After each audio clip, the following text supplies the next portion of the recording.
back to the U.S. and U.S. has become your largest following, and you've been kind of observing and visiting. Obviously, you've been to the U.S. quite a bit, but yeah, what do you feel like we're up against? It does Yes. feel like there's multiple inflection points that the U.S. is sort of experiencing. Maybe on social, maybe on technology, but what do you think? Yeah, I think the USA is an incredibly amazing, impressive, and unique country. There's no country in the world that compares to the USA in many ways. I think that it's also a country which is experiencing a strange form of socio-cultural and political harakiri and suicide, right? The greatest threat to the USA is it's not China, it's not Russia, it's not the WEF, it's not whatever, it's within, it's domestic. And that's what's so weird and disheartening about it, right? It's like this country is disemboweling itself, largely, I believe, because of a lack of perspective and gratitude, right?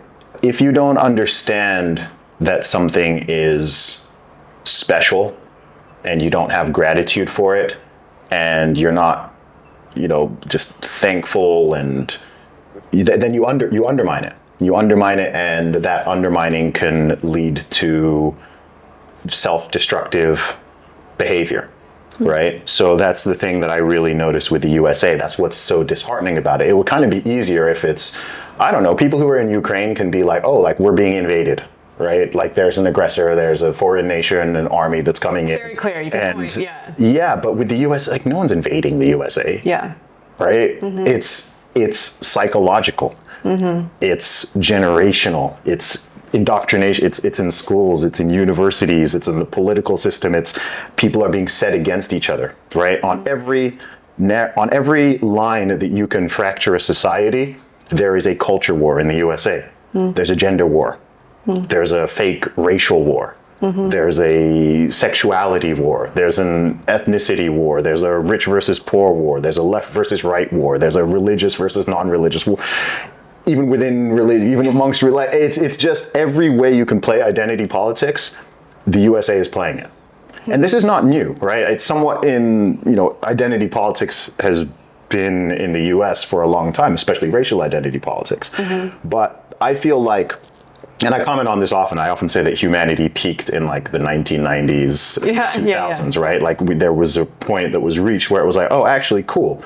We've gotten past all of that historical nonsense and brutality and discrimination and unfair, like cool, we've created a society and a set of laws and everything where actually, yes, everyone does have equal human rights, right? Whether you're a man, you're a woman, you're black, you're white, you're straight, you're gay, whatever. Yeah. We're not gonna mistreat you. No, same laws, same rules apply to everybody. And then it was like, within the past 10, 15 years, it was decided that no, this is not enough, and we need to go, in the name of progress, we need to go backwards, and we need to start playing these games again. You see what I mean? It's like, it's so for example, take something like race relations, and this is even looked at, you can look at various polls that have happened, right? In 2023, people, or certainly in 2022, the perception of race relations is worse now than it was, say, 10 years ago or 15 years ago, right? If you went and polled people in 2005, you poll black people, you poll white people, you poll Asian people, whatever. You say, what are your thoughts on race relations in the UK? How racist is the country? Like whatever way you phrase it, the answers would have been, the numbers would have been lower of people saying, oh, racism is a big problem, or that racial tensions are high, or whatever, than now. Yeah. And a lot of that is artificial, right? Because the USA it's not a more racist place than it was 20 or 30 or whatever years ago. Yeah. But the perception is. Yes. And it's weird because there's this weird gap between online and reality, online and the media and reality. So if you actually walk around New York City or Chicago or Austin or Nashville or whatever, it's like everyone's getting on, right? You travel, you're not seeing this chaos and people having fights in the street over this and that. Democrats and Republicans are out in the street fighting, and these people. It's like everyone's getting on pretty well. Like, okay, you know what I mean? But then you go on Twitter or whatever, and you're like, whoa, like this is crazy. What's going on here? There's this and there's this, and some of it is information overload. Some of it is intentional media bias. Some of it is the fact that human beings we're naturally more wired to and sensitive to negativity than positivity. So if you get, if you post this video on YouTube and 100 people leave a positive comment and one person leaves a nasty one, you remember that one. You remember the nasty one. Yeah. Right? If there's a billion interactions which go on, which is no problem, and then there's one where something goes wrong or it gets violent or whatever, that's the one that goes viral. That's the one that makes the news, right? By definition, normal day life does not make the news. Yeah. Right? So if you see a story, whether it's online or it's coming through traditional media, by definition, it's an anomaly, right? It's not normal. It's not every day. People are like, this is happening every day. This is this. The people are there. This is a genocide. This is like, no one's being genocided in the U.S. Like, stop. Like, what are you talking? Like, what bizarre world are you living in where you believe that there is a group in the USA that's facing a genocide? Like I'm like, stop. But this is the rhetoric that people are using, even politicians, even people, this. And I've heard people say that, and I've heard it claimed every direction. I've heard that there's a genocide on men.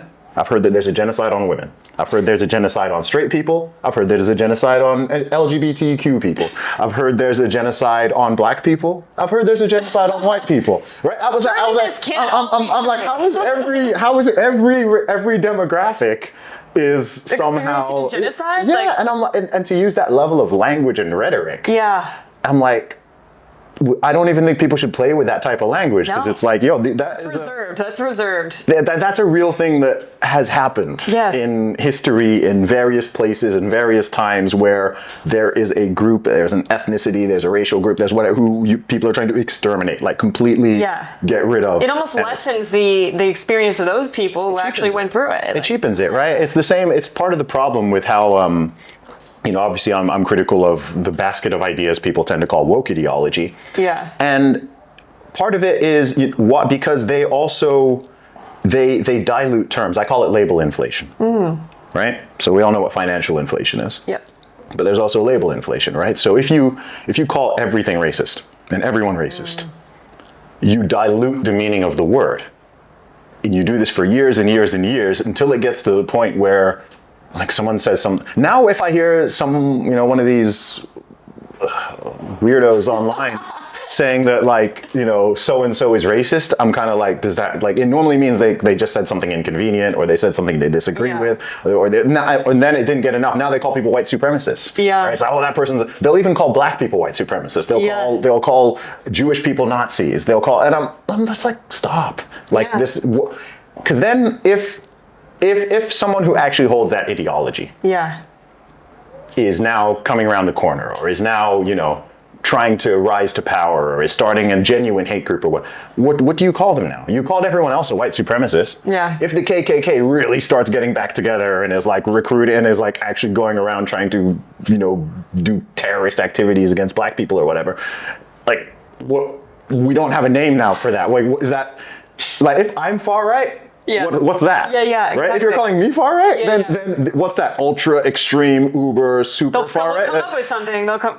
You know what I mean? So people need to be very careful not to dilute the terminology, and I think people do it because obviously it scores quick political points. It's a lazy argument, but I just think people need to be a little more. I think something that ties this all together is just people just need to be more emotionally mature and just act like adults rather than just children.